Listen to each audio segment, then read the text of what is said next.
the man. You've got to beat the man. Woo! AJ Styles. You will rest in peace. I was just so far from here, focused on my own way. This is TNA, the new face of professional wrestling. Let's talk about the state of TNA. If you could get us up to date on the product and, you know, what's the state of TNA right now? The state of TNA is merely the fact that in a month they'll have a pay-per-view coming up. That'll be their first pay-per-view of the year. Obviously, because they only got 2 pay-per-views every year now. Right now, your champions look like this. You got your, well, TNA it's no longer TNA, it's now Impact Wrestling. Your Impact World Champion is Bobby Lashley. And you're probably thinking, well, Del Rio or Al Patron beat him, but we'll get to that later. Your X Division champion is low key right now. Your TNA Tag Team champions are LAX, Santana and Ortiz. And your Knockouts champion is Rosemary. And the Impact Grand Champion is still Moose. So that's the state of the championships for Impact. Now, they've also got the GFW champions out there. They crown new GFW Tag Team champions, which are LAX, so they're double champions in TNA. You got your GFW Women's Champion, Sienna, who beat Christy Von Eerie on a recent episode of Impact. I believe that was back early May. And, of course, your GFW World Heavyweight Champion, which I'll get to. I'll let you know who it is, but we will tell you about the first guy on the list, which is Alberto El Patron, and his situation with the Impact World Heavyweight Championship. So now the question is, when he first came in, or the first question is, what has happened with Al Patron? Who is Al Patron, you may ask? But the simple answer is he's WWE's Alberto Del Rio. But of course, most of you already knew that. So he walks in on his debut night to Impact, and he gets to challenge Lashley on his first night on TNA Impact, or Impact Wrestling. Because as Bruce Pritchard said, yes, Bruce Pritchard is back, that TNA is dead. So he puts a match with Lashley and Al Patron for the Impact World Heavyweight Championship. And Alberto El Patron won the match. But, as you can tell right now, Lashley is the champion. So what happened? What happened, you may ask? It's real simple. Or they may not ask. Or they may not ask, but it all ended in controversy. And the controversy is that Al Patron won the title, and it wasn't even the right call because, first off, the legal referee in the match was Brian Hebner, Earl Hebner's son, in case you didn't know that. He got knocked out early in the match, so here comes Brian Stifler as the referee. He gets knocked out. And then later on, Lashley tries to use the Impact World Championship and misses, and then Al Patron uses the Impact World Championship, knocks Lashley out, gets the pinfall, Brian Stifler counts the match. 1, 2, 3. Then comes the good old boys management, Bruce Pritchard and everybody else, saying, well, no, Brian Stifler was Brian Hebner is the legal referee. Brian Stifler's not the legal referee, so they're getting into an argument over who wins the championship. Then, of course, Impact goes off the air. Then you go on YouTube, and they continue on with the situation. Bruce Pritchard talks to Al Patron and says, well, you know what happened, you cheated and this and that, so this is not the way to win a championship, obviously. So, 2 nights later, they do a YouTube special where Al Patron is sitting down with the good old boys management, and he's told to relinquish the championship. Does he relinquish the championship? Yep, he relinquishes the championship. And now what that means is that how does Lashley get the championship? Basically, they just reverted the whole decision. Lashley's still the champ. So technically, Al Patron isn't a former Impact World Champion. He just had to get the title back. Now, in regards to who's the GFW World Champion, well, on May 11th episode of Impact, GFW gets to put their championship on the line on television. That's right, folks. GFW and television in the exact same sentence. You never thought it would happen, did you? Now it has. It's a miracle. Exactly. It's just that, somebody else had to make sure they got the television deal. But anyway, the match was between Al Patron and current champion at the time, Magnus. And they had their match, which was very, very good. Back and forth, you never know, you don't know who's going to win. Unless you read the spoilers, of course. And at the end of the day, Al Patron won the GFW Global Championship. He's the current champion for GFW, and Lashley's the current champion for Impact. Now as it stands at Slammiversary, it's going to be Al Patron going one-on-one with Bobby Lashley for the Impact World Heavyweight Championship. Now, I don't know if the GFW Championship's going to be on the line, but we'll probably find out in the weeks coming for Impact Television. So yeah, that's the state of the World Heavyweight Championship. Now, in regards to Al Patron himself, I asked myself, well, why did he even bother to come to Impact in the first place? Because in case you don't know, back in 2015, Dixie Carter's management of TNA was offering Al Patron an opportunity to work for TNA while he was working in Ring of Honor. Now, Al Patron said to himself, well, I don't want to sign with TNA. He wanted to sign, but he decided not to sign. And the reason being, and I'm paraphrasing here, he said that, TNA couldn't come up with the money that he wanted. And when TNA came up to matching the money that he wanted, WWE made him a bigger offer than what he wanted.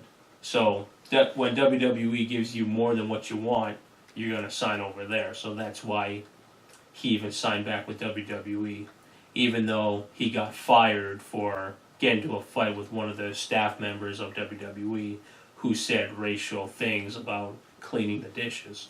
He was making a joke, but it was more discriminative than a joke. Yeah.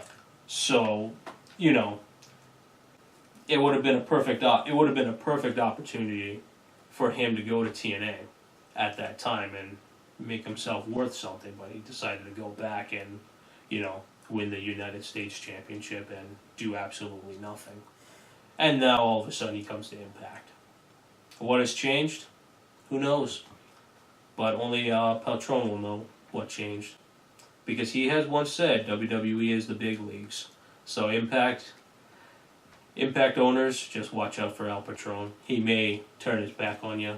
Yeah, I was just going to say that his run in Impact may be short, Yeah. Now, who do you think are the top stars in Impact right now? And a couple names stand out for me, which is EC3, That's Eli Drake. Yep. Who's the Wolf guy? Davey Richards. Davey Richards. I like Bobby Lashley. Oh, yeah.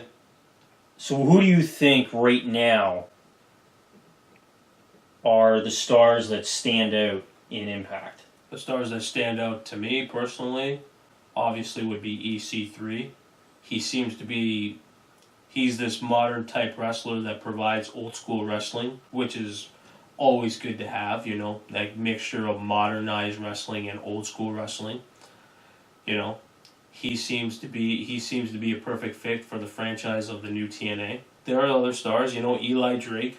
He's making himself a star. I mean, a lot of people disagree that Eli Drake's even a star, but I mean, the only reason why people would say that is because they're not even watching him in the first place, and they don't know what he's really done for himself He's doing really well. Well, he reminds me of sort of like The Rock, charismatic. He's a good wrestler, and I think that he holds people's attention.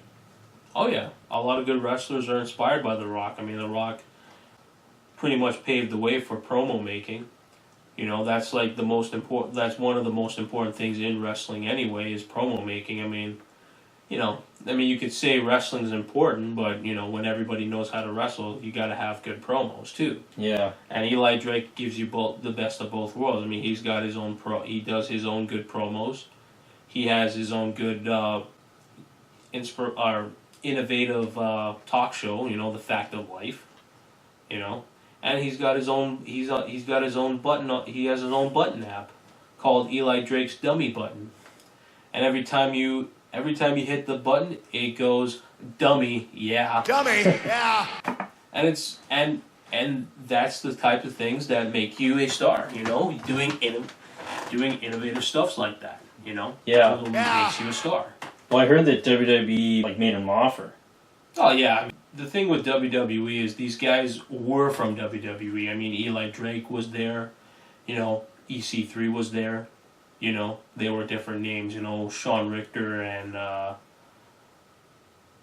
what was it? Derek Bateman. Yeah, I forgot that name. I mean, I'm trying to erase it from my own mind. I mean, and Derek Bateman is. I mean, it's no different than EC3. Yeah. Just EC3 has made himself more main event material. Mm-hmm. Derek Bateman was just more. Just getting started, and they didn't let it grow any further. Yeah. So EC3 is sort of like the final product from Derek Bateman. And now, because they made themselves good and people like them, WWE wants them to come back and work for them, I mean, the same thing with Drew McIntyre. I mean, he was Drew Galloway, and he was doing really well in Impact. But of course, he had to leave because, they didn't give him the contract. The new owners didn't give him the contract he wanted, So, he goes back to WWE now that WWE sees that he's good. He goes back there and then he's back home, So,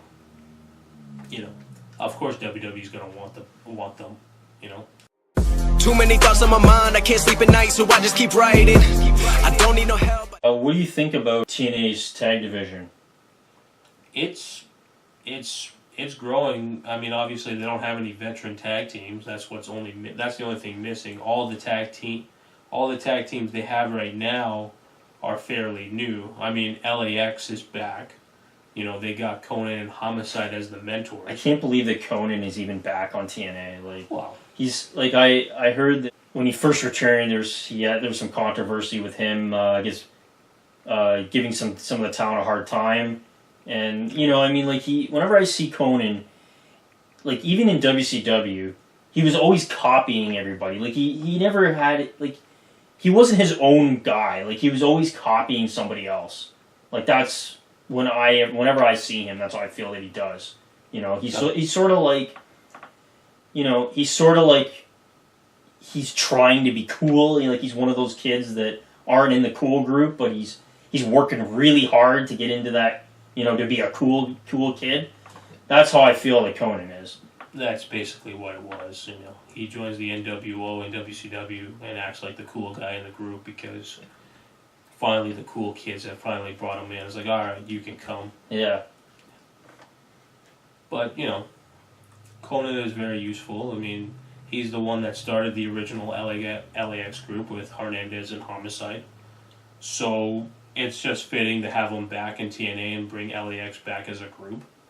Because, without Conan, LAX has pretty much suffered. It was LAX and then Mexi America, and then that was it. So is Hernandez still there? No, the TNA has not made an offer with Hernandez, and I don't know if they ever will give an offer to Hernandez because Hernandez, I don't know what's going on with him. He's had trouble, not personal trouble, but troubles with other companies. Getting the backstage fight. He got into a backstage fight at an indie show once. I don't think he started the fight, but someone else started the fight, but he had to retaliate, so it's been difficult for him. But I hope he does come back to TNA. Well, isn't there Isn't there a rumor that he's sort of like he's reckless in the ring or something? I haven't heard much about that, but they probably had reports about that. Yeah. Yeah. But it's just been hard for him to get back. I mean, he's had to suffer left and right. I mean, he was in Lucha Underground, but they had him come into TNA to be part of the Beatdown Clan because Homicide got injured, and then TNA had to take out all those. They had to take out all those tapings because Lucha Underground said, no, he's still contracted with us, so he can't really, film it. So he had to suffer there. So I'm hoping he comes back, but I don't know what he would do over there. Yeah. So you're pretty happy with the tag team division then, or? Sort of. Like I said, they're mostly young tag teams, and tag teams that are fairly new. I mean, they have Veterans of War, which is a tag team made of, their names are Wilcox and Mayweather. Jack Wilcox and Mayweather. Mayweather being played by former TNA Impact star Crimson.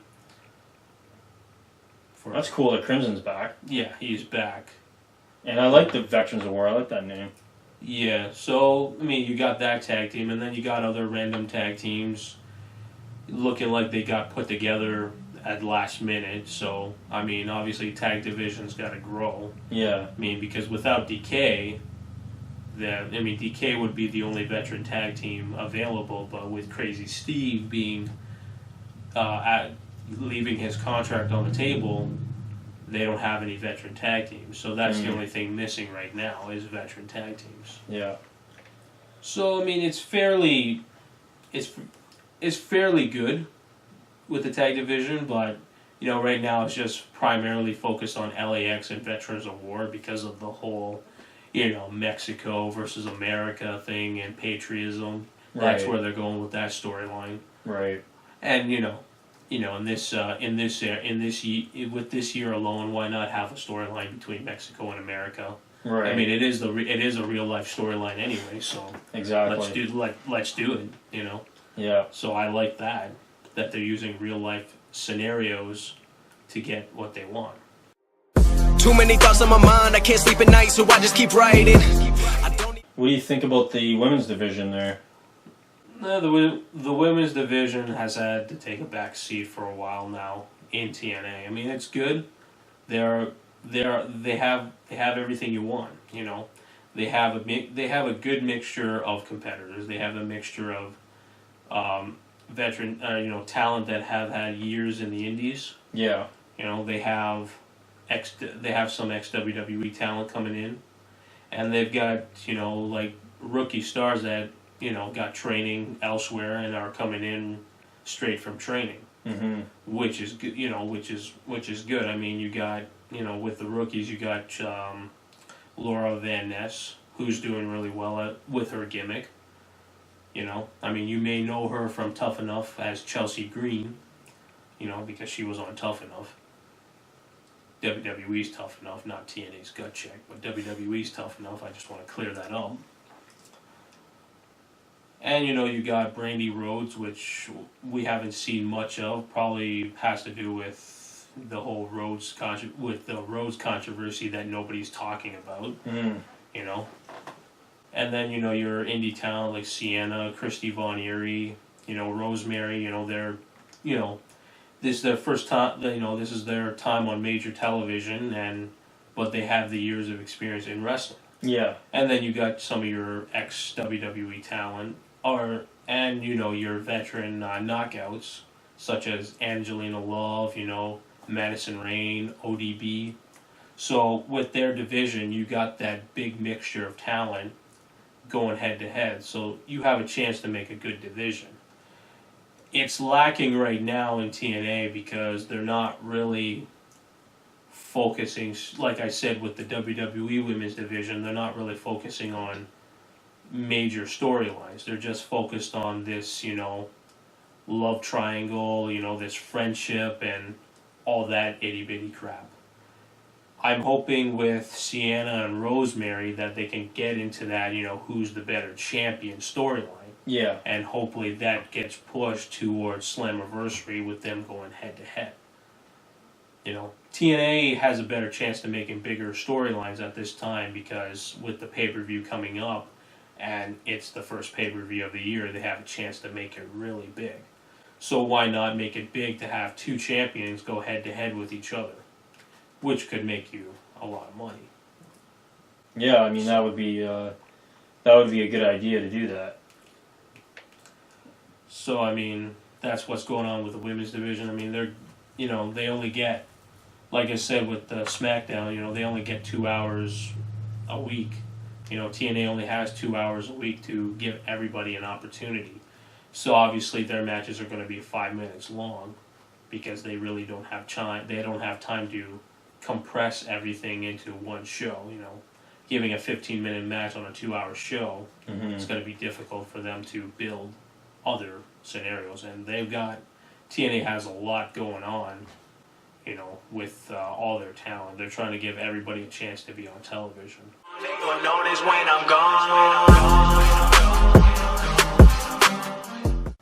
So what do you think TNA is doing right, and what do you think they're doing wrong? And if you could start off by what they're doing right.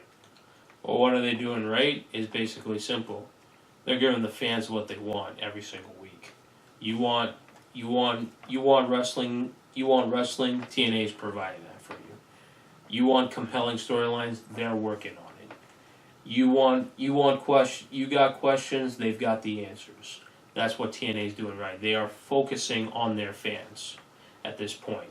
Yeah, there are things that they're not doing right, but for the most part, they're doing right by giving the fans what they want, what they need, and what they should want. Yeah, because I find one thing is consistent with TNA or Impact is that the wrestling talent has always been good. Like they've always had great talent. The matches have usually been really good. It's only when they start to mimic WWE do they have like shitty like promos and matches and stuff like that. And I find that when they go out there, give 110%, then you get a great show. Exactly, and that's what they've been doing. I mean, they've been trying to go back to what the old TNA used to do and give you something different every single week. Not the same old rehash matches, like, these two are going to fight for the next 3 weeks because, they have issues with each other. They try to make it fresh, they try to give them time off so they can push something else. They're giving opportunity to everybody on the roster that they can to have television storylines, to be on TV. It's not like, elsewhere where it's like, dude's waiting like a year and a half to get on television and he finally gets on television after a year and a half. TNA, they may exclude somebody for a month off of television, but then they end up coming back, obviously for their own reasons, but Impact that is, but, at least they're trying to get all the talent they can to get on television. And whoever they can't provide television, well, they let them go. And they can go pursue something else elsewhere. But at least they're trying to focus on their core group. Yeah. And, I mean, one thing that I really liked about TNA is that, like you said, they give talent opportunities. Wrestlers that may not get an opportunity in WWE would get a World Heavyweight title shot in TNA. Yeah. And TNA has always been open to take those risks on wrestlers. Exactly. They're not afraid to put the World Championship on a new face. And really, TNA is the land of opportunity. Oh, yeah. I mean, you look at Justin Gabriel, who's PJ Black. I mean, he was given a big opportunity. I mean, he wasn't the inaugural King of the Mountain champion. That was Jeff Jarrett. But, he wins the King of the Mountain. He walks in the TNA as a GFW star, wins the King of the Mountain championship, and then automatic gets a title shot against EC3 for the World Heavyweight Championship. And he had a chance to be a double champion. So what TNA took like 2 weeks to do, it took, or whatever it took WWE 4 years to do, TNA did in 2 weeks. Yeah, exactly. You know? I mean, it's a risk factor. I mean, it's a random occurrence. And, you know, you could say, well, you could say, well, yeah, he's an ex-WWE talent, so of course they're going to give him the opportunity, which is a fair statement, because that's what I would get out of it as a fan as well. But, you know, at the same time, it's like, well, I wanted to see him have an opportunity at a championship in WWE. And now that TNA is providing that opportunity, it's kind of nice to know that a company actually cares about that talent. Yeah. That's what I get out of it. They give opportunities to talent, and that they have great matches. Exactly. They actually have better matches than WWE. I mean, obviously WWE has their moments, and so does TNA have their moments. But, you know, at least, you know, with TNA, they're mixing it up. They're not just, you know, keeping certain people to fight other people just to generate revenue, you know. They're trying to give opportunity to people to generate revenue, you know. You don't think, you know, to have a match with Davey Richards and, you know, Braxton Sutter. Well, one day they'll do it, you know, just to mix it all up. Yeah. Know? Like, did anybody think that Eddie Edwards versus Bobby Lashley would ever happen anywhere? No, it would have ever happened if they were both in WWE. No, they would probably not. WWE would have just kept them two away. I mean, Eddie Edwards would have been told, okay, you're part of the 205 crew, and that was it. Yeah. But, you know, TNA's like, okay, you're an X Division champion. We got option C. You want to fight Lashley? Let's do it. You know, and they had some of the best. They had some, you know, Lashley and Edwards had some of the best matches I've seen. You know, their match at Total Nonstop Deletion, it didn't end, but their match was good.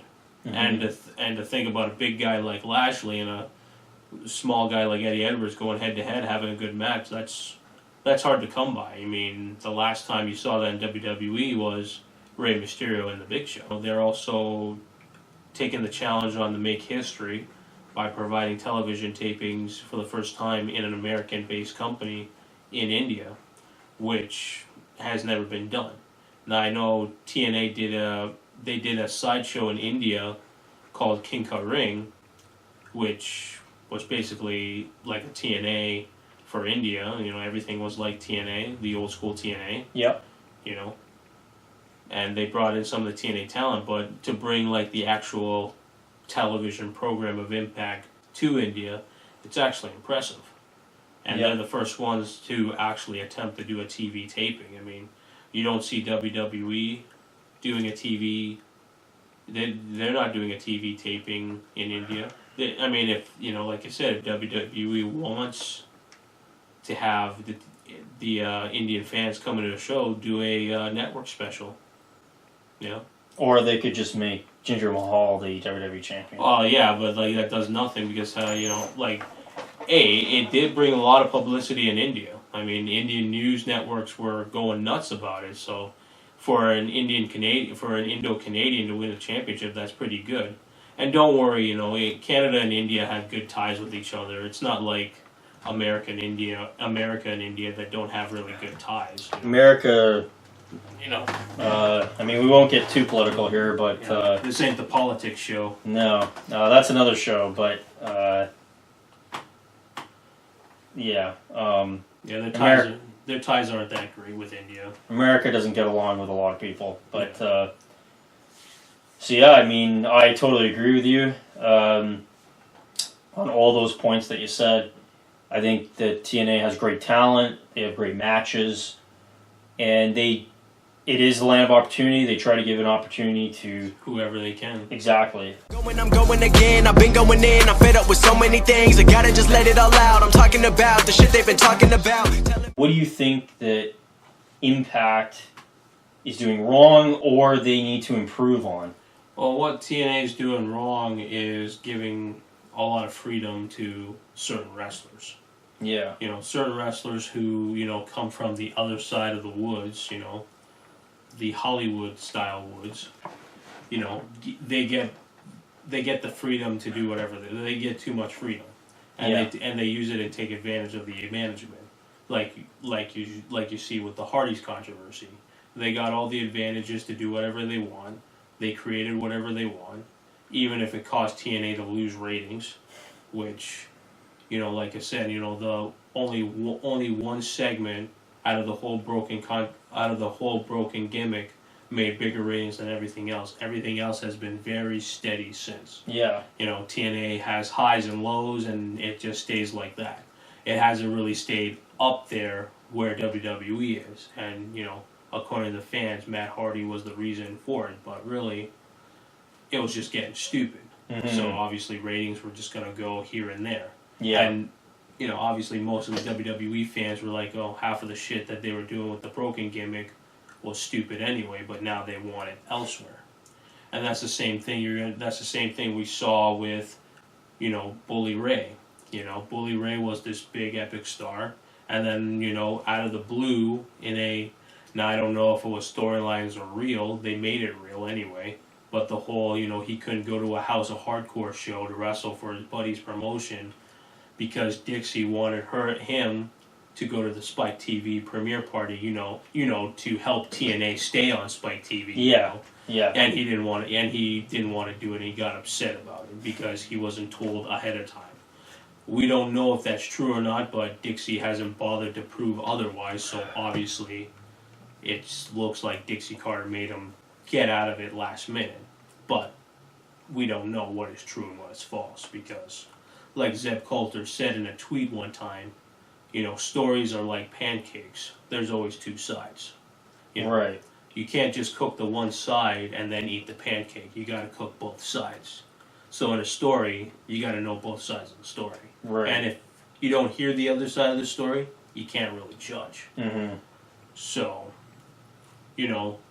and then, when it come time he wants to go back to WWE, he, did whatever he wanted to do, did whatever he wanted, didn't want to show up. And then, he comes back in 2015 to the Rumble for one night only. And then he comes back to Impact to be the general manager of Impact.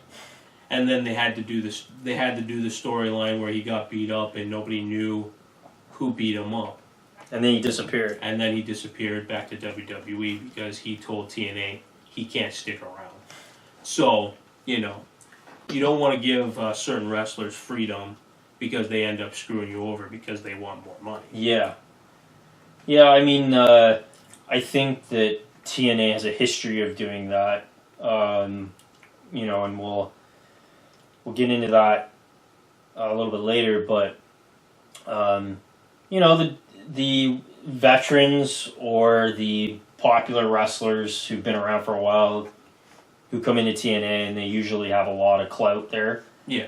One thing that I have a problem with Impact right now is that I feel that the storylines are a bit weak. Yeah. And TNA has always been about the action, about the wrestling. They have great matches, great talent. And perhaps in the past they had some better storylines, but I find that now their storylines there's really either no storylines happening or there's a couple that aren't very good. Or it's the fact that it gets confusing. There's this thing with Hulk Patron. And Bobby Lashley, yeah. Yeah, and I don't know. I mean, I know that previously there's something going on with the DK and I think James Storm, and he was leading them or something. I think that was a long time ago. No, there was a feud between DCC, which is a group that James Storm created to take on Decay, but that storyline ended, and then we had a rivalry between Decay and LAX, but that ended because now Decay is no more. Yeah. Right? Crazy Steve is on his way elsewhere.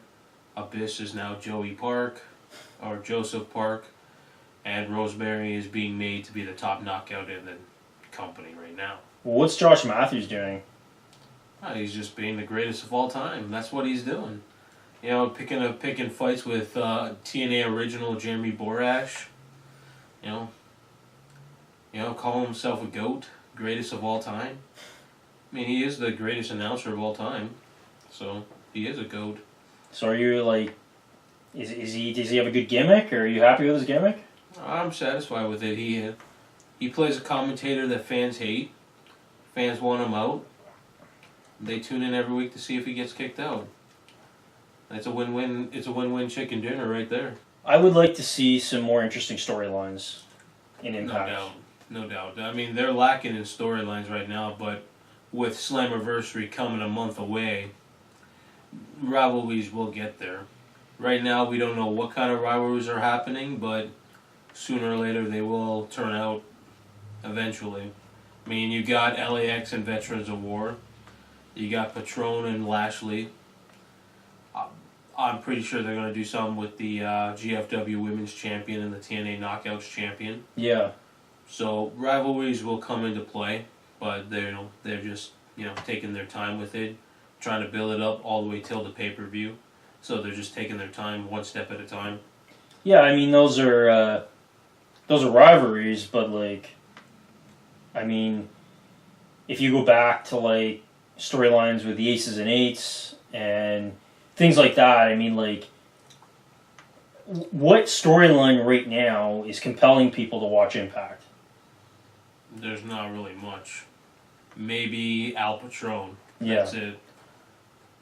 Well, I guess the world title picture will always lead the interest in watching the show, right? And especially with the interest of the fact that Lashley's got a world championship and Patron's got a world championship.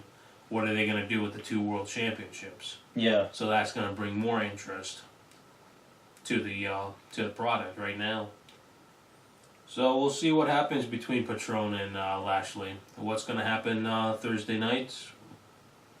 You got to tune in and find out. One thing that TNA has changed is the pay-per-views. They used to have pay-per-views every month, and now, they also were having the one-night onlys. I mean, it was a neat concept when they were doing it, but now, over time, they've removed a lot of their pay-per-views, and before they had the main ones like Slammiversary, Bound for Glory, Lockdown, and I guess at this current time, the only ones they have is Slammiversary and Bound for Glory, right? Yep, those are the two main pay-per-views they have right now. Yeah. So I mean, like, taking those pay-per-views away, I think, is a mistake. Absolutely, especially taking away Lockdown from pay-per-view. That's a money generator right there. I mean, regardless of what you do, every match in a cage, why not have it on pay-per-view? You know? I mean, even, there's other pay-per-views too, like Hardcore Justice, that could be on pay-per-view. You got, at the time when they were doing the Bound for Glory series, No Surrender served as a good pay-per-view. So, they need to bring those pay-per-views back. I mean, only 2 pay-per-views in 1 year. It's good. I mean, it gives you more time to build storylines eventually, but you have to draw out a lot, especially in the time frame between November and next July. That's a long ways to go without a pay-per-view. Yeah. Of course, they have the one-night onlys, which is not bad, but the one-night onlys are just pre-taped events anyway. They don't really do much in regards to building storylines for television. Yeah. Sometimes a pay-per-view can help build a storyline for the next set of television tapings and a whole bunch of shows. So why would you give up on that? If you're not making a lot of money, then you shouldn't even have Slammiversary and Bound for Glory on pay-per-view anyway. Right. Well, how often do they have these one-night onlys? They have it almost every month. Yeah? But they're paid pay-per-views. They're paid pay-per-views. You can watch them anytime within the month. So, you can pay the $14.99 and, watch it. But again, it's like it was already pre-taped like weeks in advance. Yeah. And then they're just bringing it out just like that. And it doesn't do anything for the storylines. It doesn't do anything for, competition. It does nothing for championships. I mean, they barely have championships on the damn show. Yeah. Do you know how much they are? They're about $14.99 in Canada. I don't know in the States. States is probably like $10. Yeah, probably cheaper. The pay-per-views definitely, like the one-night onlys, I guess that's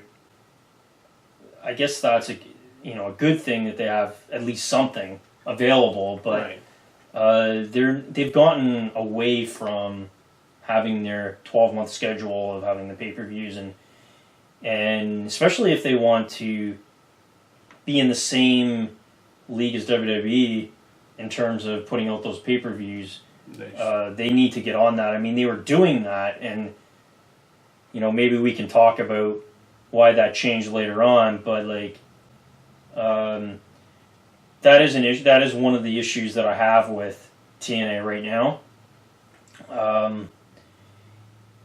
and just the fact that they're like, I do like at least on the Fight Network, they show like retro TNA shows and things like that, and I think that's great. I think that promotes the product, and it gives a glimpse to new fans about what the content TNA used to put out. Right. And I mean, I think we can both agree that TNA was a different company back then than it is now. Oh yeah. No doubt. But yeah, is there anything else that you can think of that you can say that Impact needs to improve on, or that they're just getting wrong right now? There's not much they're getting wrong right now. I mean, they're improving. I mean, back in the Dixie Carter era, there was no lighting or any. Well, they don't have pyro still, but they didn't even bother to do any lighting. Yeah. Right now they're getting back to that lighting and good, effects and everything. Good. So yeah, because that was a problem. That was another problem I had too. Is it was too dark, and the audience was in the dark, and I guess probably to hide the fact that there was not a lot of people in the audience. No, we don't know, but but yeah, I like it nice and bright. You can see the audience. You can see everything's lit up. I like that. Yeah. So in that case, they are improving in production-wise. Yeah. They're focusing on stars who can do promo making, who can do matches. So everybody's putting in the effort to make TNA or Impact great again. Yeah, they. I guess you could say they've always been in the, the underdog. I guess you could say, and they've always. They've put out a unique product out there, and the fans have swayed back and forth. There's been stereotypes on them, and fans will hate them for the sake of hating them, and that sort of thing. And I do, TNA has always, I think, even at their peak, has been sort of always striving to be better, or always, sort of the underdog, striving to get into the big league sort of thing. I'm losing control, but I can't let it go, cause I'm trying to get more, and I've been in the moment, I've been in the zone, and I'm moving alone. I don't pick up the phone when my family call, I've been doing it wrong, and I don't know what's happening. Jeff Jarrett he created Global Force Wrestling, right? And the first episode that I did of the wrestling show, actually it's got over 8,000 something views, and probably mostly because people think it was the first episode of AMP. So that's why they click on the video, even though in the title it doesn't say it's the first episode of AMP. But anyways, for the longest time, Jeff Jarrett has been putting this company out there and promoting it and building up hype for it. And that's really the key word, is hype for this company, because that's all I've really seen other than TV taping that they did, and a couple house shows that they did at a baseball stadium or something. And I did hear that the TV taping did quite well with audience, like having numbers of people there and people enjoying the show and that sort of thing. But we always hear, rumors, and Jeff Jarrett is always saying that he's going to get a TV deal. And I've tweeted him lots of times. You know, he'll never respond to me, but Doesn't respond to a lot of people. you know, he tells people in interviews, "Don't worry, the TV deal's coming." Oh, You know, and we've been hearing that for like a couple of years now, that this TV deal's coming, and then we heard something about a TV deal in New Zealand, and so the next thing we know, Jeff Jarrett. Well, once Dixie Carter was out, Jeff Jarrett slithered his way into Impact and is now has brought Global Force with him, and has sort of slowly merging Global Force with Impact, and we can see that with he's got his champions on the show and the roster from Global Forces wrestling on Impact. And another thing too is Jeff even said that he's looking to slowly bring the two together, right? So what's your take on that? as a fan of TNA, I hate to say it, but TNA is dead at this point. Well, that'll get us some likes. Well, obviously. I mean, fans get most fans get what they want. I mean, TNA is dead, but the fans of TNA get the fact that they know that Impact is still going and going and going. Now, in regards to GFW, it's, when it first comes out, you have interest. A new company comes out, you have interest. Yeah. Obviously. When you get into it, there has to be step-by-step processes that work out. For Jeff, it didn't really work out the way it did. I mean, he does his own little draft show on the internet. I don't even think it was on the internet. I think he had to freaking read through the reporters' reports. He even got reporters to tell everybody who's coming to GFW, who's signed, And then you got your roster, which is good. Now you do a couple of house shows, which actually sell out, which do well. So that's great. So now you got a fan base that actually likes what you're doing. And actually, most of the fan base are like, "Oh, what Jeff can do, Dixie can't even do in 5 years," which is an unfair statement, but we'll get to that later. And then, of course, the Epic TV deal. Now, I'm not that much of a smart businessman, but I would know that I wouldn't put a television taping without actually getting somebody to produce the television program and actually put it on television. Yeah. I mean, you have how many? You have the first taping from July, I believe it was July 26, 2015. It's 2017, folks. Where is this TV show? Where is this episode that he could show us? So, even if you give us a little taste of it, we would know if the product is good enough to be on TV. And, we know the product could have been very, very good. But the guy didn't do anything to show us.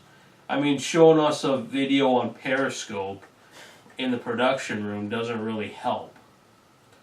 What helps is, okay, let's put a preview on YouTube.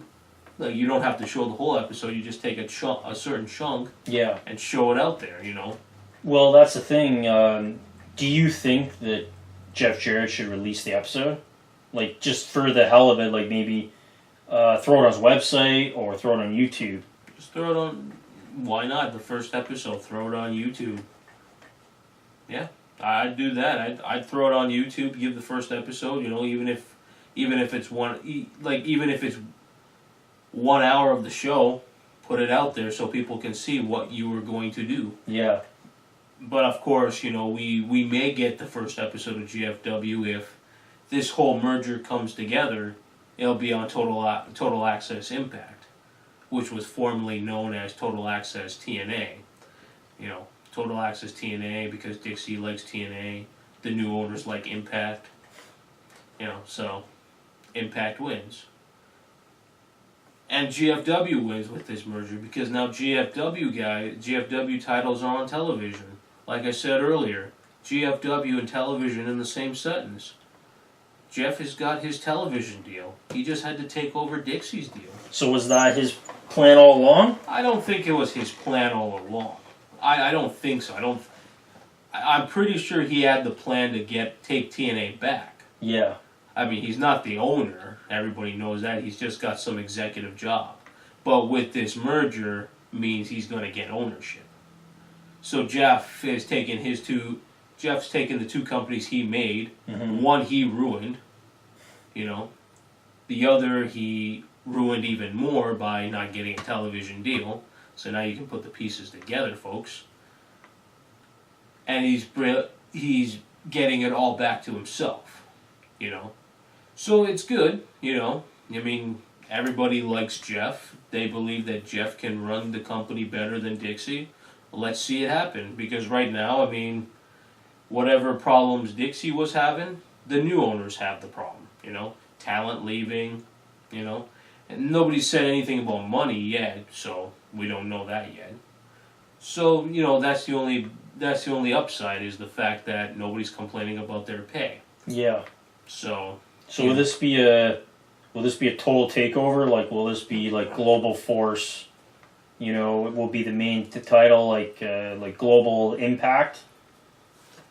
I don't know what they're gonna call it. I'm pretty sure they'll just call it Impact Wrestling. Yeah. I'm pretty sure that's where they're going. Would it be Global Force presents Impact Wrestling, or it's that's the way I would go. Yeah. I mean, personally, that's the way I would go. If you want to get rid of the name TNA, which is the dumbest idea, but because of the bad reputation and the stories that they got, they're gonna have to do what they have to do. Mm-hmm. I mean, it's not like Global Force doesn't have a bad reputation themselves. I mean, again, television deals, live events, all this money being generated, and then you did nothing with it. But are people really paying attention to that rather than, like, I think that even though that the TNA name is tainted, the Impact name is sort of inheriting that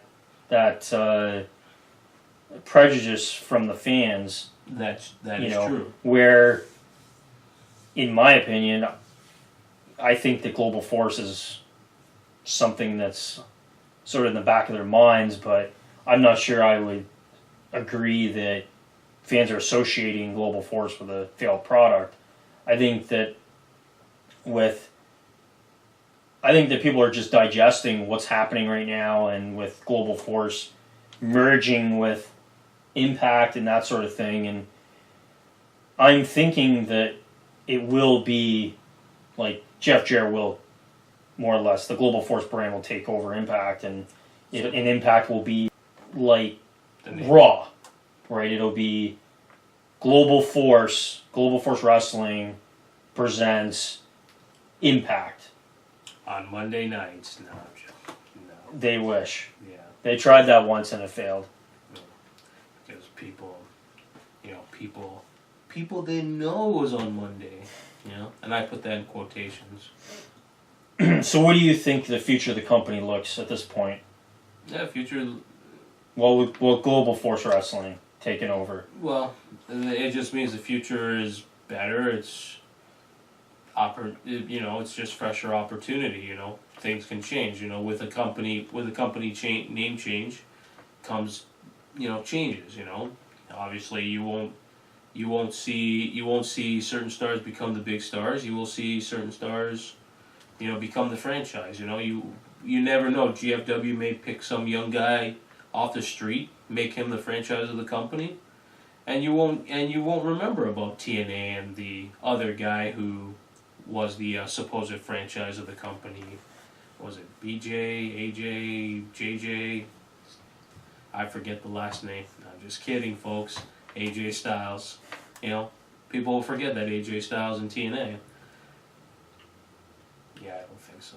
Do you think that they will eventually phase out the Impact Championships and it'll sort of the Global Force Championships will take over? I kind of hope that's the way they go. Yeah. Using the GFW Championships as the main belts.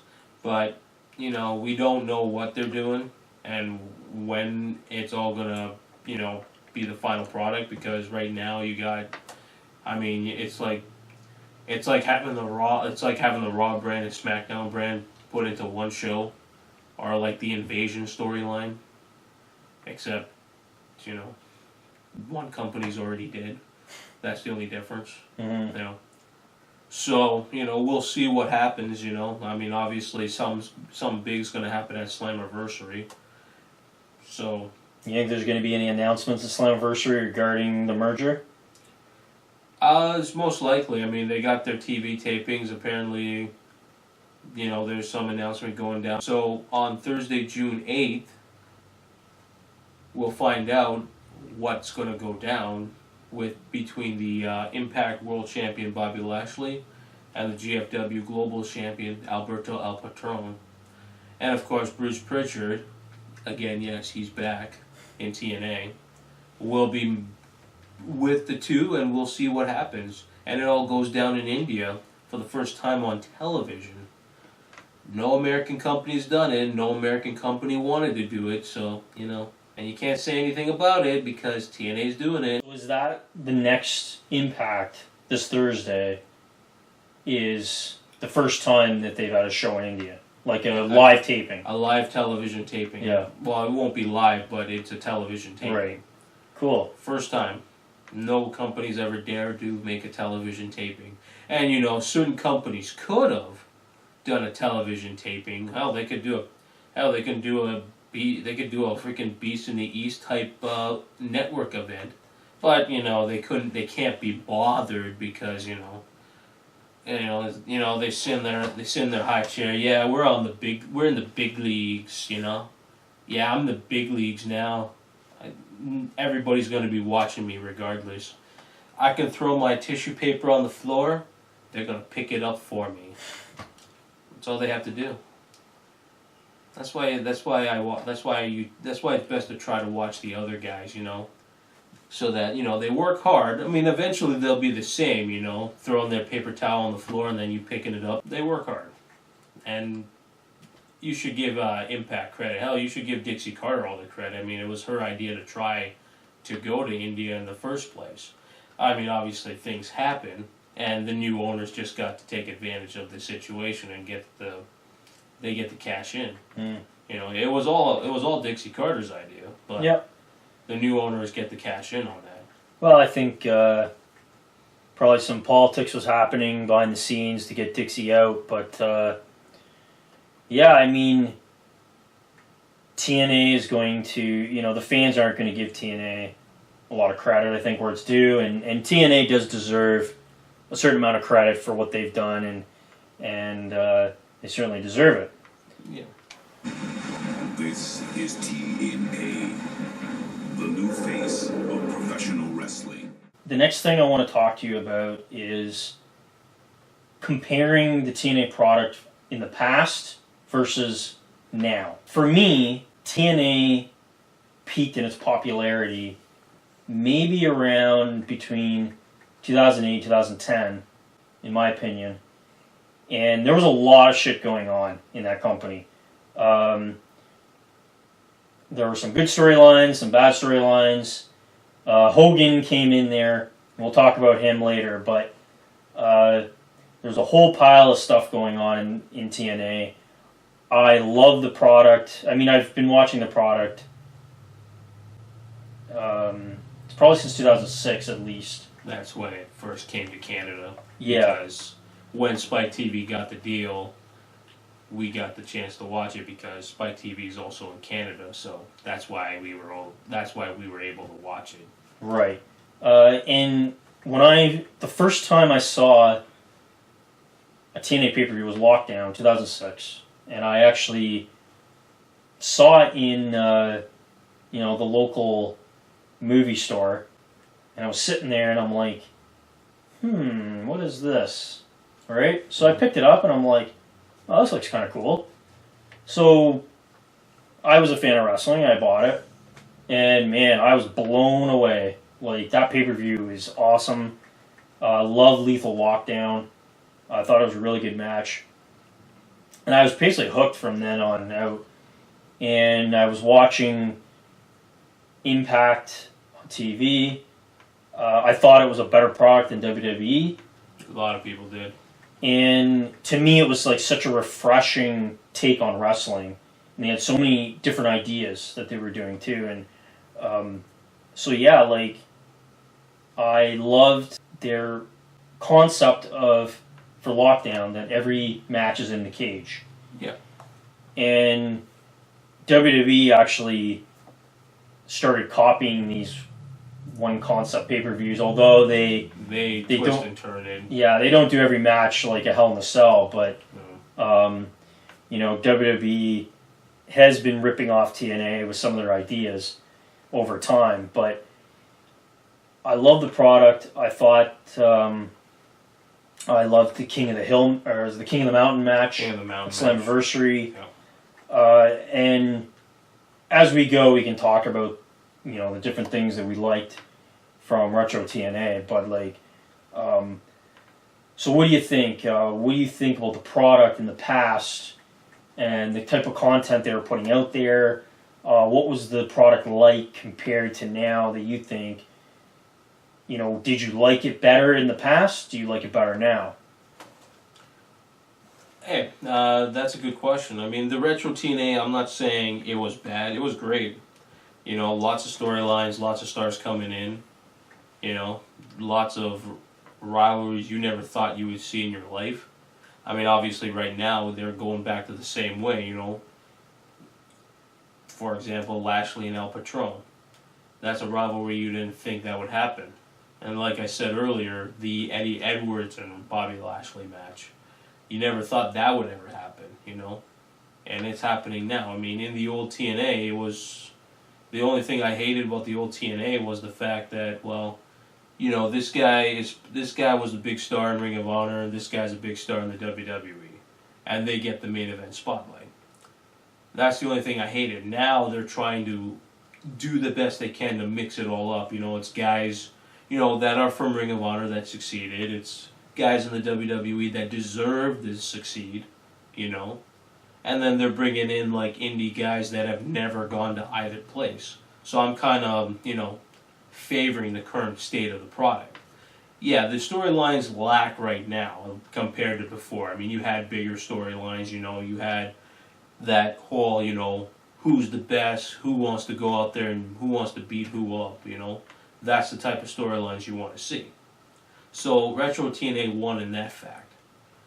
But, you know, they also, you know, a lot of people say that they're copying WWE and the current product today. They were doing the same thing back in the day as well. You know, it's companies copying other companies is just a normal thing that people do. Yeah. You know, it's only sad when, you know, TNA and WWE are copying each other every single moment. Right. But, you know, you're more upset when TNA copies WWE, you know. Well, we also saw the introduction to this, like, camcorder type filming of promos, like backstage, and more of like reality based filming. Yeah. You know, I really liked that. I thought that was very different. And when I first started seeing that, like, WWE hadn't, well, at least to my knowledge, hadn't done something like that. Maybe they did before, I don't remember, but NXT's copying that. Yeah. Yeah. So, like, I thought that was, you know, I love the style that they did, the way they were filming that. Yep. And, you know, I'm not, like I said, I'm not up to date too much on the current product. I'm not sure if they're still doing that or not, but... They are. Yeah. But they're also going back to the old school interview promos as well, you know. They have now they have a woman named Mackenzie Mitchell doing all the interviews. Before it was Jeremy Borash. So they still have those interviews as well. They're mixing kind of the two up. Yeah. You know, you have your reality-based promos where dude just looks at a camera and starts talking. You know, somebody's asking questions like a TMZ style. You know, so, you know, they're also bringing back the old school interview with the person with the microphone. So they're sort of, you think that they're trying to go back to the way things were. Yeah, but not giving up on what not giving up on the innovations that they created. Right. You know. Right. Yeah. I find that, you know, in my opinion, the current product obviously is not what the product used to be. No. And, no doubt. you know, they're doing things now that, like, they're still, like, I've watched a full episode of Impact, and I liked the show. I mean, it was a good show. You know, just the storylines to me were lacking. But other than that, I thought it was a good show.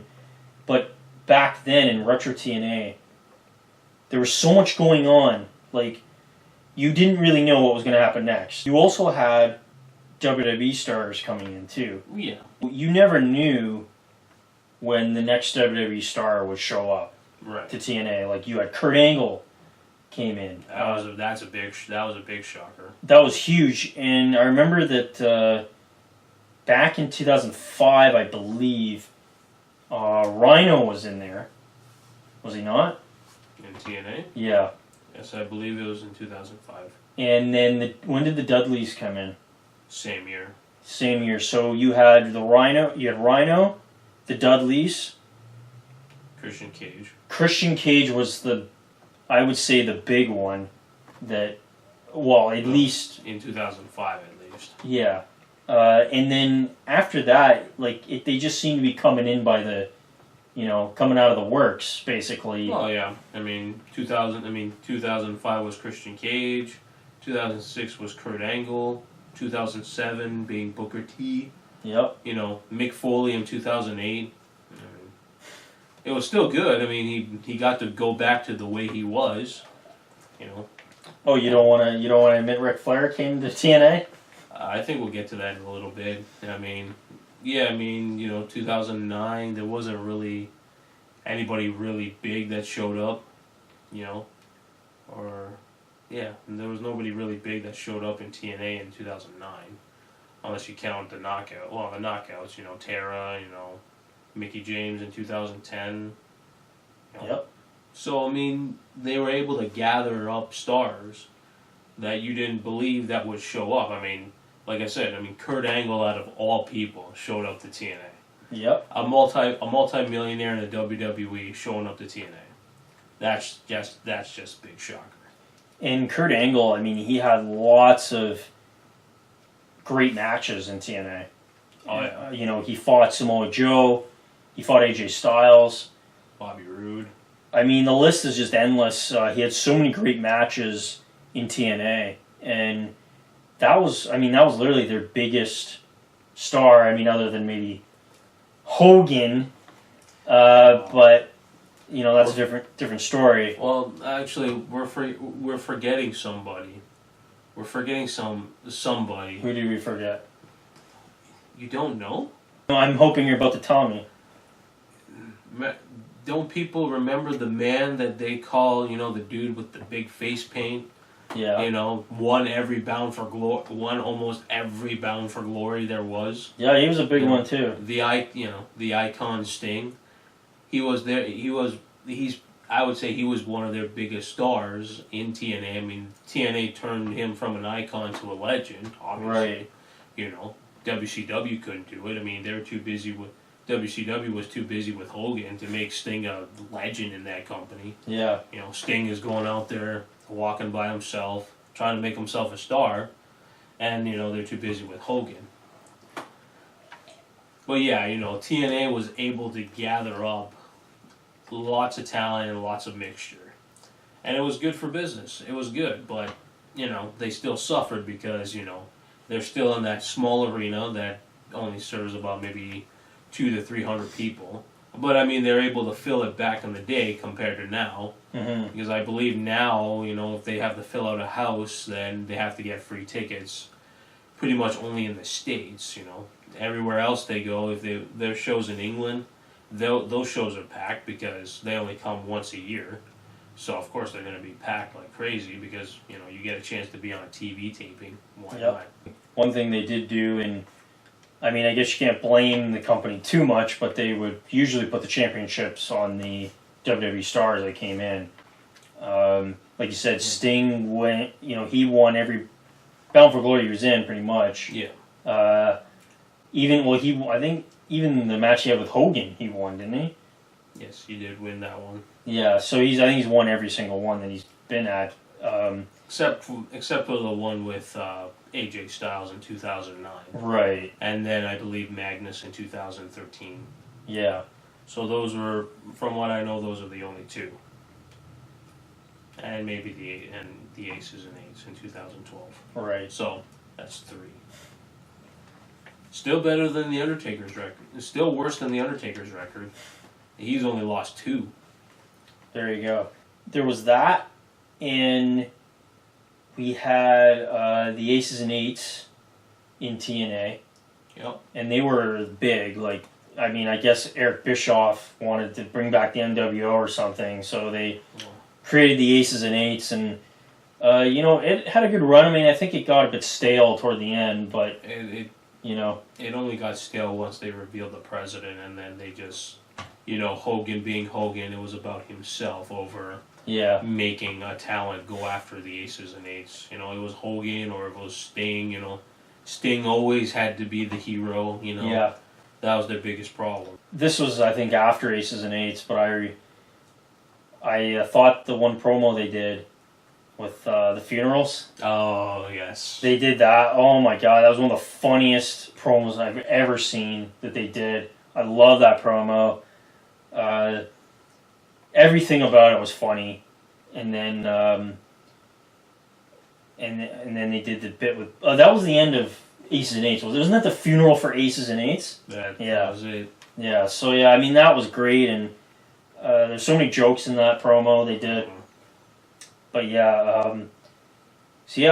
there anything else you can think of right now, comparing the two? Keep in mind that we're going to get into Hogan in a moment. Yeah. And Dixie Carter and the rest of them.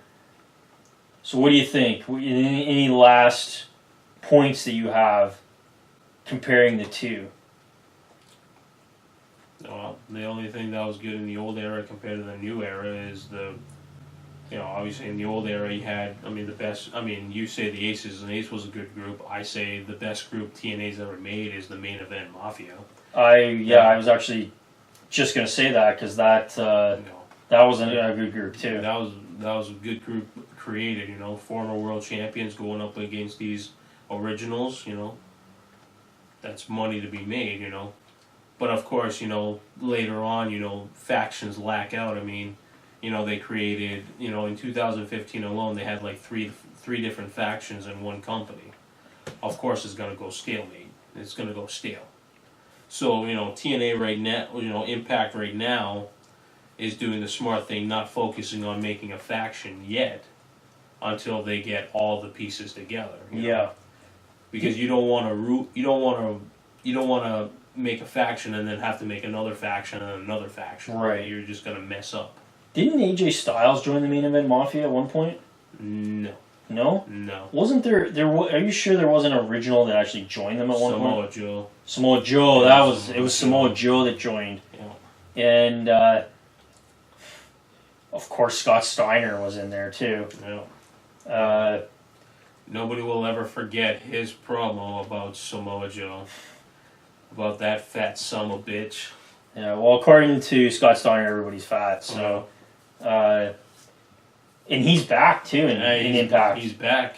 He'll be teaming with... he'll be teaming with the greatest of all time, Josh Matthews, to take out Joseph Parks and Jeremy Borash. Well, he did an interview recently basically bashing WWE and Triple H. And Yeah, but who really gives a shit about that? Steiner... See, here's what ex-WWE guys and these legends do. They bitch about WWE. He bitched about WWE, but he also wanted to be a part of the 2K17 video game. You can't really do that unless you're signing a contract with WWE. That's the whole point of signing the Legends contract. Yeah. If you don't want to sign it, you're not going to be a part of it, unless you're dead, and they have every right to put you in a game if they want to. You know. Well, do they own his gimmick, or does Scott Steiner own his own gimmick? I would assume Scott Steiner owns his own gimmick as he's allowed to use it, you know. Yeah. Because, you know, you trademark it, you know, before anyone else can grab it from you. Yeah, and I can only imagine what Nitin's referring to there. Wow, who knows, you know. I agree with all that. Hopefully, Impact can use what worked in the past to help them now, and hopefully they can get back to doing 12-month pay-per-views and that sort of thing. And I'd like them to get back to where they were in 2008. Maybe they will. I don't know, but we'll see. Well, I wouldn't say too much about 12 pay-per-views. I think having less than 12 is actually better. Yeah. Only because if you're doing a pay-per-view every month, it's hard to build storylines every month. Because, I mean, you're gonna end up you're gonna end up doing matches, but you're gonna have to do rematches anyway. Mm-hmm. So that's what fills up the pay-per-view. I would say I'd recommend 6 to 8 pay-per-views a year. Well, for TNA. should they split it with the 1-8 onlys? Yeah, I mean, it could work that way, but yeah, I mean, obviously they do like maybe 2 one-night onlys and then 6 main pay-per-views, you know. Yeah. You know, because you know, your Lockdown, your Victory Road, maybe bring back Destination X, you know, Against All Odds. That was a good pay-per-view idea. Yeah, I love that, and the Destination X pay-per-view solely about the X Division. I love that. That was another. I think that was another focused. Well, yeah. I mean, the main event. Well, wasn't the World Heavyweight title defended on Destination X? Well, yeah, but when they decided to make the Destination X pay-per-view about the X Division, that was in the Hogan Dixie Carter era. In Jeff's era, Destination X was just Destination X. Right. It was just a regular pay-per-view. They didn't really It wasn't primarily focused on the X Division. It's just the World Heavyweight title could be the main event. Right. And none of them are X Division stars. Yeah. I mean, if they were to bring that back to pay-per-view, they could have the X Division in the main event, which is what they did with AJ Styles and Christopher Daniels at Destination X 2010, where they brought the six-sided ring for one night only because everybody wanted it. Well, that's actually something that we haven't touched on, is the six-sided ring. And the six-sided ring has always been a symbol of TNA. You know, it's been, when you say TNA, you think of the six-sided ring. Hopefully you do anyway. That's what I do, and they decided to bring that back, you know. Yeah. So what do you think about that versus the four-sided ring? Well, the six-sided ring it's actually Mexico's idea, but TNA is the first company to bring it to North America, and a lot of people like that concept. Yeah. I mean, when they decided to bring the four-sided ring back, there's nothing bad about it. I mean, let's face it, it's just a ring. You know, there are advantages to the six-sided ring for the X Division, but there's a disadvantage for the heavyweight division, obviously. Because, I mean, and some of the wrestlers said, you know, they said they loved the fact that they brought the four-sided ring back. If you don't believe me, go to the Steve Austin podcast. Go to your WWE Network subscription. Go back and watch the AJ Styles interview with Steve Austin, and he'll tell you exactly the same thing. Yeah. He does say, yes, the six-sided ring was our thing, and that's what we were known for. But if he even said he felt good when he was wrestling in a four-sided ring, in a traditional four-sided ring. He said it himself. So there are wrestlers who agree that the four-sided ring needed to come in to play. So, you know. And that's a technical matter. I mean, from my understanding, is that they wrestle better in the four-sided ring because the ropes are more flexible for them. But with that being said, the six-sided ring is basically just a symbol. Yeah. More than anything else. I don't, but, you know, it's just like it's a ring. But, you know, obviously they brought it back because the fans wanted it. I mean, they were upset when they got rid of it, 2 weeks after the new administration takes over. They're like, oh, well, you gotta deal with it, you know. But hey, they brought it back. If you're happy about it, that's great. If you're not even watching it anyway. Just point blank right now, which one you prefer, retro or current product? Current product. Current product? Yeah. So I would actually prefer retro.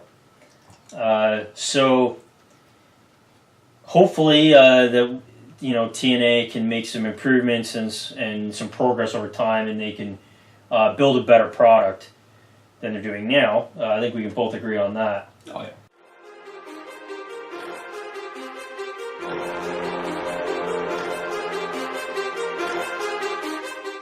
What you've all been waiting for, Hogan.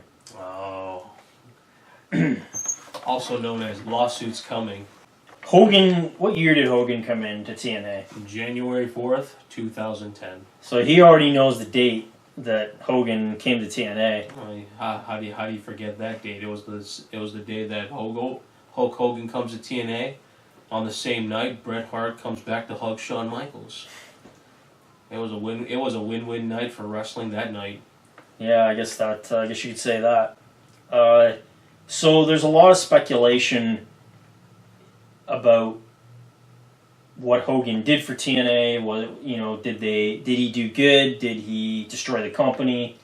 And there's other factors in there as well. We can talk about Dixie Carter, Jeff Jarrett, and whoever else is involved in that. Maybe we can also get into who's the Billy Corgan guy? Is that his name? Billy Corgan, yep. Billy Corgan. And, let's talk about the administration over time with TNA, how that's changed, and what's changed with it. So, Hogan came in, you said 2010? 2010. In 2010, and we all thought, at least I did, that it was going to be a new era for TNA, that he came in. I mean, I wasn't a big... I've never always been like a huge Hogan fan. I mean, I think he's cool for what he is, but I've never like, oh my God, it's Hogan. Let's have a party. I don't really care. So, I thought it was cool Hogan was going to be there, and that's about it. So he came in, and some changes were made, like the four-sided ring, and things seemed to be going well for the most part.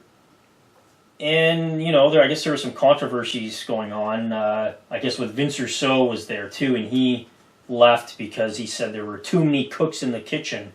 I guess Hogan and Bischoff ousted him out of there from a certain point of view. So there was a lot of changes going on, and some people say that Hogan is responsible for the destruction of TNA.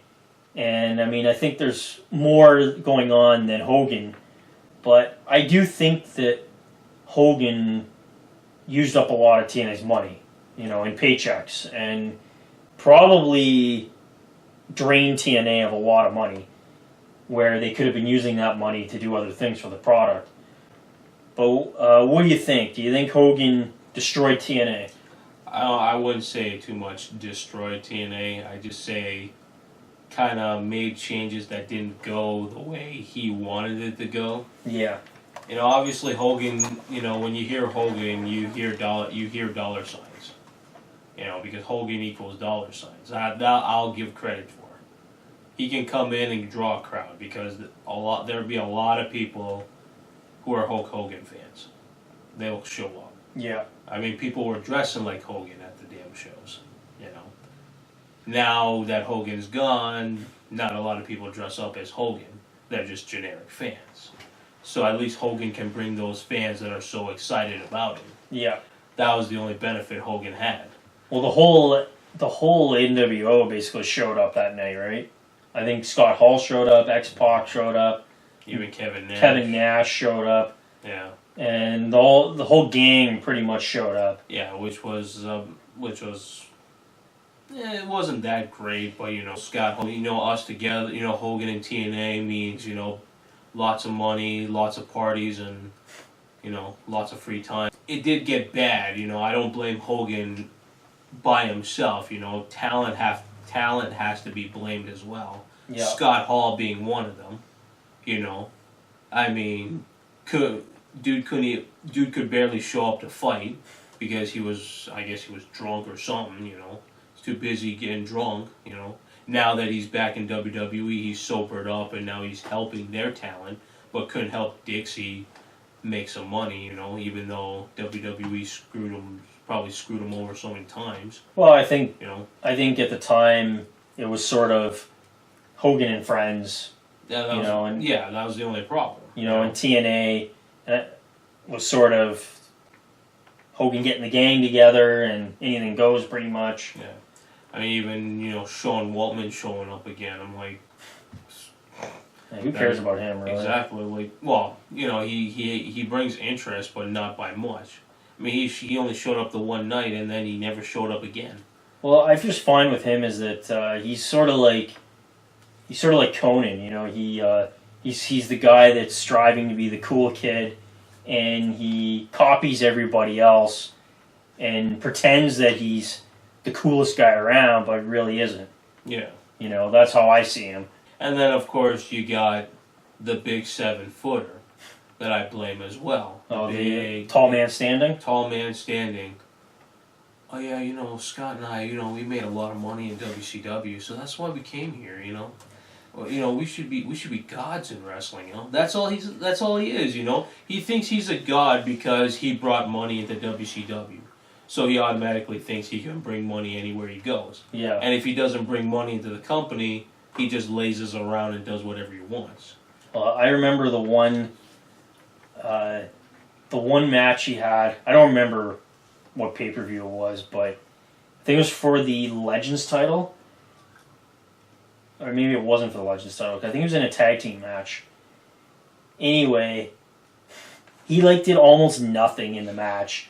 And I think he got taken out, and he was laying on the mat outside of the ring, outside the ropes. And he basically laid there the rest of the match and did nothing. He literally did nothing. And then when he was while his tag partner was out doing all the work, about 99% of the work, he was just standing there doing nothing. And that's pretty much what he did. Lazy. And he gets more money. He's lazy and he gets more money than hardworking talent. Yeah. So he messed up TNA. I mean, and then even in the Hogan era, which is also the Dixie Carter era, there are more talent to be blamed, later on, you have Bully Ray who comes out, and says, Dixie doesn't care about the fans because of, I don't know if it was storylines or if it was real. Yeah. Bully Ray was, Bully Ray was ready to go to his buddy Tommy Dreamer's House of Hardcore show, but Dixie Carter pulls him out of that show to go do a Spike TV premiere party, to keep TNA on Spike TV. Yeah. But it didn't happen, And of course, you also forget, you're contracted with a company, you have to do what your contracted employer does, not what your buddy has going, What role does Dixie Carter play in all this? Was she also responsible for the downfall of TNA? Partially, yes, but she also tried to make it go up. Yeah. It's not like she just did things to make the company go down. In the Hogan era, TNA was still better than what WWE was doing. Yeah. If we're going to go into that competition sense. I mean, WWE was doing more garbage at the time than TNA. Yeah. Okay? Because all WWE was doing is the same matches over again, just the only difference was, Punk got to go up in WWE. But then, once the pipe bomb thing faded away, he was just in the same matches with the same guys over and over again. Right. And meanwhile, TNA is doing everything they can to mix it up. Yeah. Everywhere, with Sting, you're doing, Kurt Angle and Bobby Roode. That wasn't done in Retro Team. That wasn't done in 2008. Right. That was done in 2011. Right. Even James Storm and Angle having a rivalry. That wasn't done before. So in Dixie's era, there was more mixture. Even Austin Aries and Kurt Angle, Sting and Austin Aries, Sting and Rude, Dixie tried everything to mix things up so that the product could be fresher and fresher and fresher. But, problem being, the storylines weren't so great. And then that other problem where you have a pay-per-view coming up and you're announcing all the matches that are going down at the very last minute. Yeah. Which is what messed them up the most. Before they had so much build-up to pay-per-view matches. But now it's like, okay, we got a match. This Sunday, the main event is this. Could have told us 3 weeks ago, so then we'd be one of the reasons for TNA's downfall is poor marketing of their product. I wouldn't say so much poor marketing, it's just minimum marketing. I mean, they do the best they can to use the internet to their advantage. Yeah. They use Twitter and Facebook to their advantage to get people acknowledged about it. Of course, people say TNA can't advertise, but really you're just ignoring it. Mm-hmm. Like TNA's always on the damn Twitter. They're always trying to promote, I mean, of course, people ignore it or people get sick of it, or say, oh, who cares, TNA's dead, That's not their fault. Right. You got Hogan in there. You got Dixie Carter. There's a lot of hate on for Dixie Carter. And regardless of the good things that she's doing for TNA, Dixie Carter's losing popularity with the fans. Where did this all go wrong? What happened? What happened where the product started to not be what it used to be and start heading downwards? What happened? In my opinion, it went downhill when they decided to have Hulk Hogan and Ric Flair fight in the main event on TV. That's the first problem. We know these two guys are the best. We know they're all-time great. They've had so many matches with each other. You don't want to have a fight at near 60 years old. Or one's in his early 60s, the other's in his late 50s. Was that on Impact? It was on Impact. That match was terrible, from what I remember. It was terrible. Wasn't Ric Flair a bloody mess? Yes, so was Hogan. And it doesn't do anything when you got two old guys fighting each other. It's great for nostalgia. Yeah. But it has to be done properly. Right. And even, storylines where, Hogan and Flair have, it was Hogan and Abyss versus Flair and Styles. Winner gets both WWE Hall of Fame rings. They put their Hall of Fame rings on the line. Right. Really? And then they did this thing where, Abyss puts the ring on, and all of a sudden he's got the power. Yeah, I remember that. And then they gave Abyss the American-made theme song. Yeah. And we know where that ended up. Him going nuts and saying they are coming. Yeah. So, that was interesting right there. That's where the interest comes in when you're, he's going in the field saying they are coming, speaking in scriptures, Those are the things that worked out. Yeah. And then people are like, who is they? Nobody knew who they were. People are like, oh, it's, and it could be anybody, They thought it could be Jeff. They thought it could be, somebody outside of the company coming in, That's what people thought. At the end of the day, it was Hogan and Bischoff, Obviously, it was all political, obviously. I mean, they do work well as bad guys, I mean, only in WWE can Hogan be a good guy, so why not come to TNA and be a bad guy? There you go. So it worked.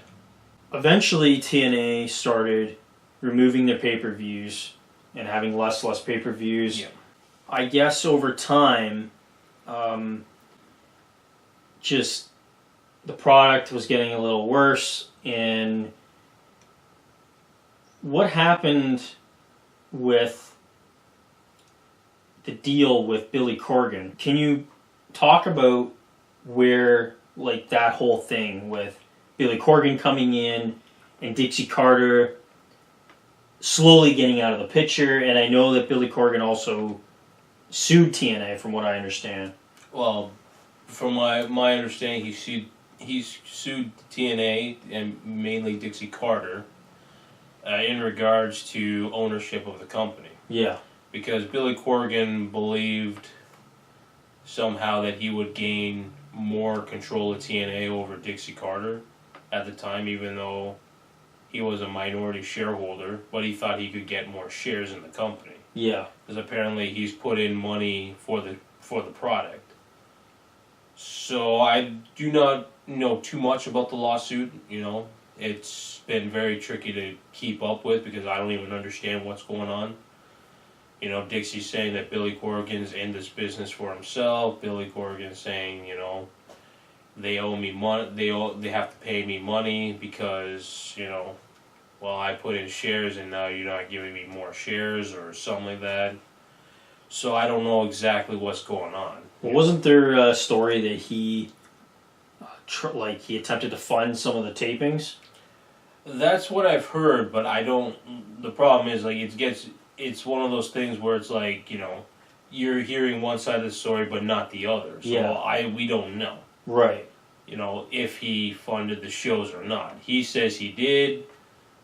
You know, the other side ain't saying nothing, so you assume it's true because the other guys aren't saying nothing. But at the end of the day, you know, you can't get majority shares unless you buy the shares. You know, you put in money for Impact, that's one thing, but, you know, getting shares is another thing. Right. So, you know, Billy Corgan, the whole Billy Corgan thing is going to go nowhere because now I think he's waiting. I don't know if he's still waiting for his money to be paid back or not. Well, didn't he win the lawsuit? I believe he did. Yeah. But TNA has to pay him back. I mean, they haven't said when. I mean, Billy Corgan's probably still waiting for it. So, you know, those are the situations that TNA has problems with, you know, with the lawsuits, you know. You know, and I mean, like even with Dixie Carter, you know, I believe there was a lawsuit that passed by that they had to pay a lot of funds back, and Dixie Carter was off the hook because she's no longer the president of TNA. That's all Ed Norpol. So I don't know what's going on over there. Yeah. You know. So, you know, it's too bad that Billy Corgan had to leave because, well, you know, Billy Corgan was doing well. I mean, it is what it is. If you're trying to take advantage, then you're trying to take advantage. But I don't know. It looks that way, but nobody knows. So pretty much there's a combination of factors with the administration change and stuff like that with Dixie Hogan. Well, Dixie, do you know what her reasoning was for becoming minority shareholder? No, she doesn't disclose that. She doesn't even touch on TNA anymore. Yeah. Her tweets nowadays aren't even about TNA that much. Yeah. She does say things here and there, you know, about TNA, but not as much. So basically, there's you know, a lot of blame to go around to several people, not just one particular person. I don't think you can blame Dixie Carter for everything. I mean, you're gonna blame her because she's the head chief. You know, she's in charge, so therefore you're gonna blame her. There's a lot of people to blame for TNA going downhill. I mean, you know, Hogan has a bit to play with it. Bischoff has a bit to play with it. Ric Flair has a lot to do with it. You know, Ric Flair, you know, showing up looking like he's drunk on TV. I don't know if he was drunk on TV, but he always acted like he's always going nuts and crazy. Yeah. You know, telling Sting, "I'm going to put you in a fucking body bag on live television." That's really nice. You know, threatening to kill somebody. You know, hitting your head all the time. You know, just saying whatever you want, not giving a damn what you do, and then, you know, getting drunk on company time. Well, I mean, Ric Flair. I mean, I've heard stories about him that he basically Ric Flair does what Ric Flair does, and he, you know, sometimes is irresponsible. And I know one story AJ Styles said that he basically would drink until he got himself drunk, Yep. and probably at everybody else's expense. And he just was he was there to party really, and he's basically one of Hogan's friends, right? So he was part of the Hogan and Friends era, right? And he just took advantage of being in TNA, and it's a free ride, and that sort of thing. But you have a lot of them that do that. Scott Hall did it. He could barely keep up. He was supposed to be in a match with him and Samoa Joe, and Samoa Joe, and Nash were supposed to be one team. Yeah. And the other side was Angle, Styles, and I believe it was Tomko. Right. And then the pay-per-view comes time for the pay-per-view. Scott Hall couldn't show up because I guess he was drunk or something. I forget what it was, but he couldn't even show up to a main event match. Right. On, I forget. I believe it was Turning Point. I could be wrong. And then Samoa Joe did that epic shoot promo, not pipe bomb, shoot promo. There's a difference. On Scott Hall, it said, screw Scott Hall, I'll bring in Eric Young, and it still ended up being a better match, Yeah. Even though Kevin Nash was upset of what Samoa Joe said. What did Samoa Joe say? I can only remember a small bit of it. It's like there's a difference between hardworking wrestlers, guys who bust their ass like myself, Eric Young, Styles, and Christopher Daniels and stuff like that. And then there are superstars, and then he pointed at Kurt Angle, guys who just come in, do whatever they want, stuff like that. Yeah. And they said, screw Scott Hall, we don't need Scott Hall here. Kevin Nash is, and then saying to Kevin Nash, you're just here for your pension checks or whatever. So it was a good promo. Yeah.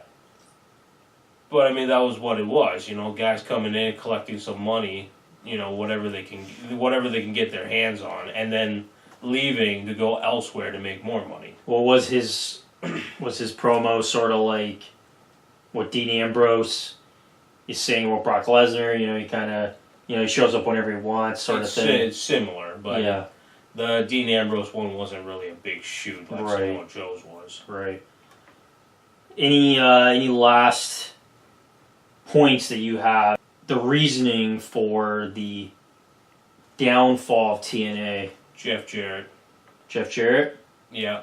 He's the main guy? He's not the main guy, but he also did a lot of things. And I don't want to touch on it because it was more personal, Yeah. I'll just say this much. If employees can't play with other employees, then an owner or a president of a company can't sleep with another man's wife. That's just simple business. You don't mix business with pleasure. That's what they say. Well, yeah, that's the thing with Jeff Jarrett. That was an odd thing that happened with him to do something like that, and which causes a conflict with the especially with the employee that's the biggest signing you've ever had. Yeah, I don't think that's a good idea. And the one thing I remember on One Impact, and I've looked all over YouTube for this, and I can't find a clip, but probably because I just watched it on TV and that was it. But Jeff Jarrett came back One Impact, and he came out to the crowd, was talking to the crowd, and he starts going on that, they're taking away the six-sided ring. This is six-sided ring is what TNA is all about, and he's going on and on and on about this. And then, out of nowhere, Hogan shows up on the Titron, and Hogan basically tells Jeff Jarrett, brother, you may have founded this company, but you need to get to the back of the line now, and start over again. And they zoomed in on Jeff's face, and he looked really confused at that. And they also showed Dixie Carter's face as well. Yeah. That was the first night Hogan showed up. Yeah. So, I think Jeff Jarrett, who probably had a lot of positive things to contribute to TNA. Well, yeah, I'm not saying that. But. Definitely, he had some fuck ups too. But that in my opinion is the biggest fuck up you could ever do. Yeah. In my opinion, I mean, you know, Dixie's mess ups were bad, but not as bad. But that was worse. What Jeff did, you know. Yeah. You know, personal life, go deal with it outside. Don't be mixing it in with company. Right. You know. Yeah, and that's something that he definitely didn't think about. Yeah, I mean, people are gonna give positive reaction to Jeff, obviously, because he found the company and he had passion with the company. But Dixie also did the best he could to make this company great. She tried to go further than what Jeff wanted to do. Yeah. You know, Jeff wanted to make wrestling great, which is what he did. That's what the retro TNA was. Yeah. In the Dixie Carter era, they were trying to make wrestling great, but they were also trying to get media attraction. Right. That was what was missing from retro TNA to now. Right. Is the big media attention. Gotcha. You know, that was the biggest problem they had, because they weren't, you know, guys like Styles and Joe, they were working hard, but they weren't really striving to get that media attention. They were just depending on the hardcore wrestling fans to come in and watch it. Yeah. Because obviously that's the fan base that came to watch TNA. Right. Because they're reminded of what they were doing in Ring of Honor. So that's why they came in. Now, like especially with the Indian tour, they're going out there with the media, meeting with the news, you know, with the entertainment icons over there, meeting with, you know, news reporters, meeting with everybody. Yep. To get attention over there. That's why that fan base likes TNA, because there's a lot of attention going on there. That's the same in England, you know. Dixie Carter is the one, you know, now that British wrestling's this big thing for the States to watch. You know, you look at Dixie Carter, who went over there before any other company wanted to, you know, and did British boot camp. You know, they did shows for those guys to get attention over there, and it's worked. You know, England fans, whenever TNA comes to England, they show up and buy a ticket because they do so much for attention over there. In the end, I agree that the blame goes around to a lot of people. There's a lot of people. I think Hogan did have a good contribution to that, because Impact was losing a lot of money on Hogan and with his paychecks and that sort of thing. I think that Hogan drained TNA quite a bit of money. And, you know, along the way, obviously some things happened behind the scenes that we don't know about, and who's to say really who the main perpetrator was, but I think it's fair to say that blame can go around to just about Everybody. Everybody, yeah.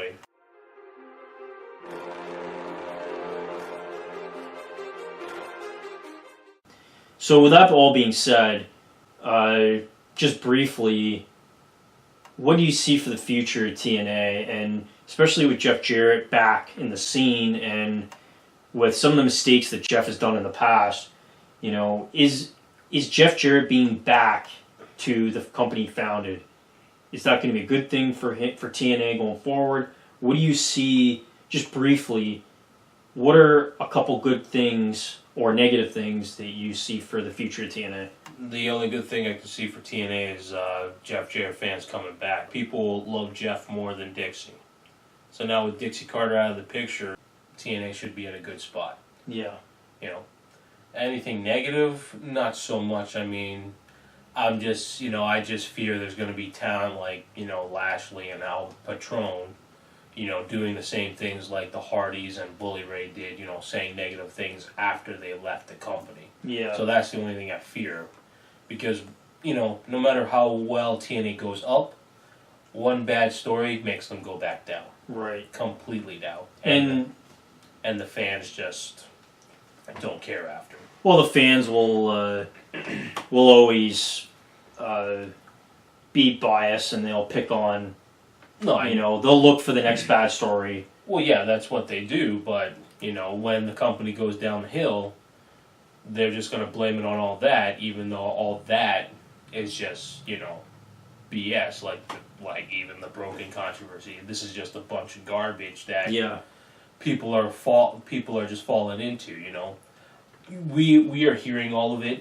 We want to know more because we are the ones reading it, you know. So that's why we want to know more. But at the end of the day, it's between them. It's just between the Hardys and Impact. It's not between us. So what do we care so much about it? Yeah. So the stories don't really do much. You know, these people get so caught up in it that they don't want to invest in the company. But really, you want to bring in people that will invest fans into it, especially the fans that actually pay to get a seat over there. There are fans over there in Orlando that go there all the time, like the indie shows. You know, people go all the time. You know who's going, you know who they are, and you're gonna have a good time with them. Yep. You know? Yep. So that's what TNA needs to bring more of, you know, in Orlando, Florida. They need to sell out that arena. That's Right. it, you know. Yeah. So I mean, like I agree. I agree with you. We'll see where Jeff Jarrett takes his company, and you know, I think he's going to be obviously playing a bigger role in the company going forward, and some of the changes they're already making, sort of trying to incorporate some of those retro TNA elements into the show and that sort of thing, and I think that TNA does have a chance in the future, and like I said, they're always the company that they're always the underdog. They're always the guys that are striving to get into the big leagues, and they have their ups and downs, and sometimes they have their real downs, Yeah. but then they always come back up again. Yeah. And, you know, I think that Impact is not going away. I think it's going to stick around for a while. And all the people out there that say TNA is dead, well, that's dead. Impact is still going. I don't think Impact is going to die unless there's some major crisis that happens. But I think they're going to keep going, and they're going to get better. And even maybe get back to where they were, you know, back in like 2008, 2010, that sort of thing. Hopefully. All right, guys. Well, that does it for episode 6. If you enjoyed this video, please like, share, and subscribe. If you agreed with Nitin or disagreed, where can Nitin, where can they tell you that? On Twitter at NitsPatel1987. You got a problem with what I said? Go ahead and give me what you got. If you got an opinion, comment on the YouTube or just tweet me. You can find me on Facebook at Facebook/Andrew K Channel, and you can also tweet me at Twitter/Andrew K Channel. I also have a email that you can send me emails, and that's at andrewkchannel@hotmail.com. And of course, you can comment below and let us know exactly what you thought of our discussion. So that does it for us. Until next time, keep it locked on the Andrew K Channel. So long for now. I come from a town where most of the people are so close-minded. They go into school and they work in a job, but they don't even like it. I won't be put in a box. Nobody telling me what I should rock. Nobody telling me what I should drop, cause I do what I want and just know I don't stop.